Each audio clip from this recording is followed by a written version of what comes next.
bombs explode. The first sirens and alarms sound. Right here, right now. Listen to the sounds of battle. Hear the sirens just as they did. Feel the explosions hammer your chest just as they did. Smell the smoke as it burns your nostrils just as they did that fateful Sunday morning. Look, listen, and remember, for we must never forget. 6 Japanese carriers poised 250 miles north of the islands launched the 185 airplanes of the first wave of the Japanese strike force at 0620 Hawaii time. They used the Honolulu radio station playing popular songs to guide them to their fateful destinations. As the airplanes approached, operators at a Pona radar station spotted the strike force and reported to their superiors. The officers in charge mistake the strike force for a flight of B-17s arriving from the mainland, and no report is made. The destroyer USS Ward identifies and sinks a Japanese mini-submarine trying to enter Pearl Harbor. They report the attack to Naval Command, but the report is ignored, awaiting verification. In Washington, military intelligence has broken the Japanese diplomatic code, but the report reaches Pearl Harbor after the attack. At 0753, Lieutenant Masao Fujita uses radio and transmits those now famous words, Tora, Tora, Tora, signifying the Japanese have achieved complete surprise. The Japanese planes attack relentlessly. Many servicemen believe the attack is some kind of crazy air raid drill. Just 10 minutes into the battle, the USS Arizona, which has already taken a torpedo, has a bomb strike next to its number 2 turret. The 1,700-pound projectile penetrates deep into the belly of the ship, first through 1 deck, then 2 decks. It detonates the number 2 magazines, and seconds later, the Arizona erupts like a volcano.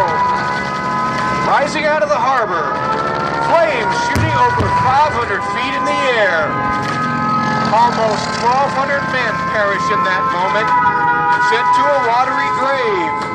Those brave young men still rest in the hold of that great ship at the Arizona Memorial, a testament to their courage, their sacrifice, their honor.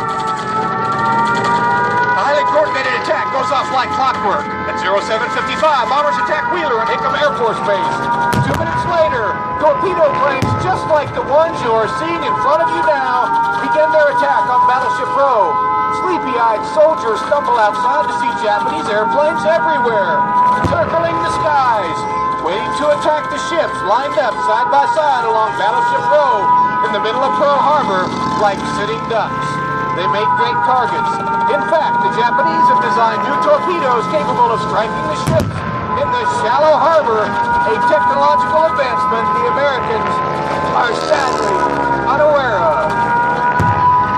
At 0835, the first wave ends. The damage is horrendous. In Washington, early afternoon in the States, an hour after the attack began, Secretary of State Cordell Hull, well aware of what is transpiring in Hawaii, erupts when given a letter from the Japanese breaking off peace talks. This day also has numerous stories of irony and heroism. The Nevada, on the south end of Fort Island, opens fire at 0802, and although her captain and senior officers are not on board, Lieutenant Commander J.F. Thomas ignores his wounds and gets the ship underway, even with a huge hole in her port bow. In order to not block the channel, he beaches the wounded ship at Hospital Point. Also on the Nevada, 21-year-old Joseph Taza Jr., officer of deck, mans an anti-aircraft battery and continues to direct fire at the enemy aircraft